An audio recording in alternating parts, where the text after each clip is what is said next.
नमस्कार दोस्तों, A to Z GK and exam alert में आपका स्वागत है। मैं हूं आईएएस राठौड़ और हम देख रहे हैं राजस्थान में 1857 की क्रांति का अगला भाग।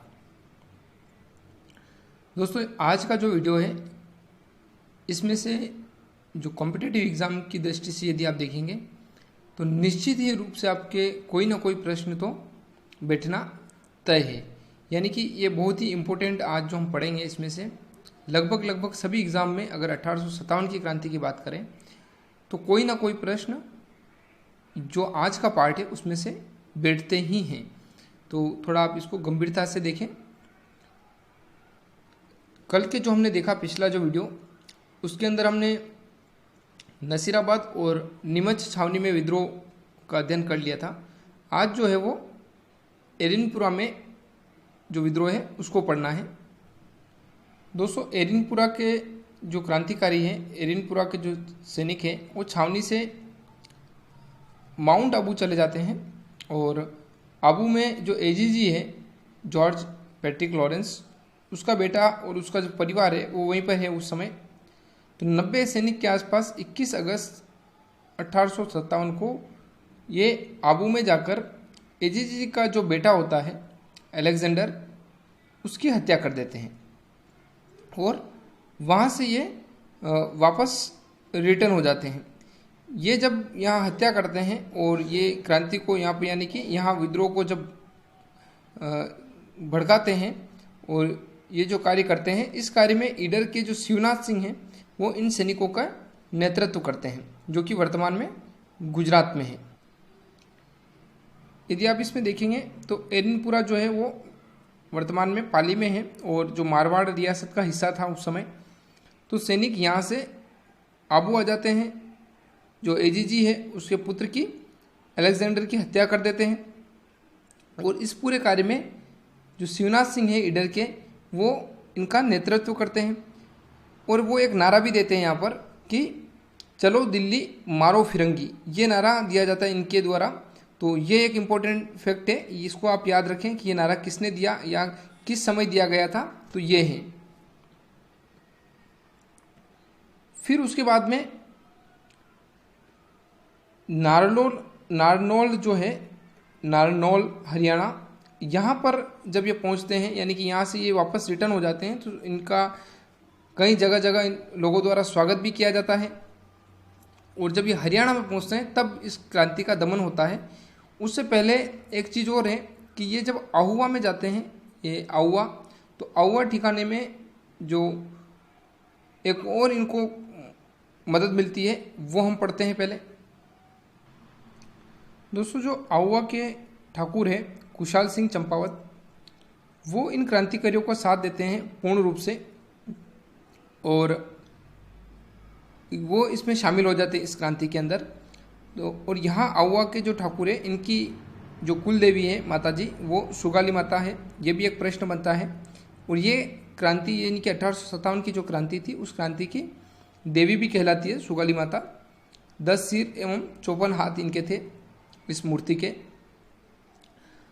दोस्तों, जब ये इसमें शामिल हो जाते हैं इस क्रांति के अंदर, तो यहाँ उस समय जो मारवाड़ रियासत है, तो मारवाड़ रियासत की क्या स्थिति बन रही है उसको आप देखिए एक बार। मारवाड़ रियासत में जो शासक है वो है तखत सिंह, सेनापति है वो ओनाड सिंह और यहाँ का जो पॉलिटिकल एजेंट है पीए वो मैकमोहन। ये दोनों हमने पहले पढ़ चुके हैं, पिछला जो वीडियो है उसमें कि राजा कौन था तखत सिंह और पीए कौन है मैकमोहन। नया जो है वो है इनके जो सेनापति का नाम है। तो जब इनको खबर मिलती है कि कुशाल सिंह क्रांतिकारियों के साथ हो गए हैं, तो तखत सिंह अपने जो सेनापति है ओनाड सिंह और जो मैकमोहन है, ये इनके विरुद्ध युद्ध शुरू कर देते हैं। और ये कहाँ पे होता है ये युद्ध? तो ये युद्ध होता है बिथोड़ा या बिठोड़ा। इस युद्ध का जो नाम है वो बिथोड़ा या बिठोड़ा का युद्ध है। 8 सितंबर 1857 ईस्वी को ये युद्ध शुरू होता है। ये इम्पोर्टेंट है, दोनों जो अगला भी युद्ध हम पढ़ेंगे वो और जो अंतिम है वो भी। तो ये आप थोड़ा सा ध्यान रखें, ये आया हुआ है कई बार। 8 सितंबर को होता है और इसमें ओनाड सिंह और हितकोट, अंग्रेजों की तरफ से हितकोट और इधर से ओनाड सिंह, तो इनको युद्ध में भेजा जाता है। और इधर कौन है, तो जो कुशाल सिंह है वो और इनके जो साथी है क्रांतिकारी वो।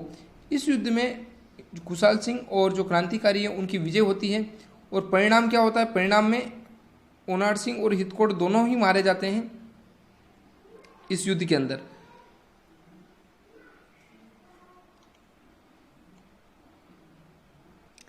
बिथोड़ा के युद्ध में जब हार का सामना करना पड़ता है अंग्रेजों को, और उसके बाद में इनको और ज़्यादा एक तरह से गुस्सा आता है, और इस युद्ध का ये बदला लेने के लिए जो एजीजी है जॉर्ज पैट्रिक लॉरेंस, क्योंकि इसके पुत्र की भी हत्या हो जाती है उस समय, तो ये स्वयं इस युद्ध में भाग लेता है। और जो पीए है, जो पॉलिटिकल एजेंट है मैकमोसन, वो इस युद्ध में भाग लेता है। यानी कि अब की बार इस युद्ध में दोनों अंग्रेज अधिकारी इस युद्ध में भाग लेंगे। और ये युद्ध कौन सा है, तो ये युद्ध है चेलावास का युद्ध। चेलावास का युद्ध जो कि 10 दिन बाद ही 18 सितंबर 1857 को होता है। उससे पहले 8 सितंबर को हुआ था बिथोड़ा का, और 18 को हुआ चेलावास का युद्ध। इधर ठाकुर खुशहाल सिंह और जो क्रांतिकारी वो इनके सामने रहते हैं। ये युद्ध भी भयंकर होता है, और इस युद्ध में जो मैकमोसन है वो मारा जाता है यहाँ। और जो जॉर्ज पैट्रिक लॉरेंस है एजीजी, जब ये देखा जाता है कि मैकमोसन मारा गया है और मैकमोसन का जो सिर है वो काट के क्रांतिकारी ले गए हैं, तो लॉरेंस यहाँ से भाग जाता है। इस मैकमोसन को मार के जो क्रांतिकारी है इसका सिर आउवा के किले पे जाके उसके द्वार पे लटका देते हैं। तो ये यही युद्ध है चेलावास का युद्ध। यहाँ पे अगर आपसे ये प्रश्न आए मैकमोसन किस युद्ध में मारा गया, तो चेलावास के युद्ध में। इसको कालों और गोरों का युद्ध भी कहा गया, क्योंकि ये दोनों एक तरह से अंग्रेज अधिकारी दोनों गोरे, और इधर ठाकुर खुशहाल सिंह और ये क्रांतिकारी भारतीय हैं तो काले। तो काले और गोरों का युद्ध इस युद्ध को कहा गया। किस युद्ध को कहा गया, चेलावास का युद्ध। कब हुआ, 1857 18 सितंबर को। कौन मारा गया, मैकमोसन। आउवा किले पे किसको लटकाया गया, मैकमोसन के सिर को लटकाया गया। लॉरेंस यहाँ से भाग जाता है।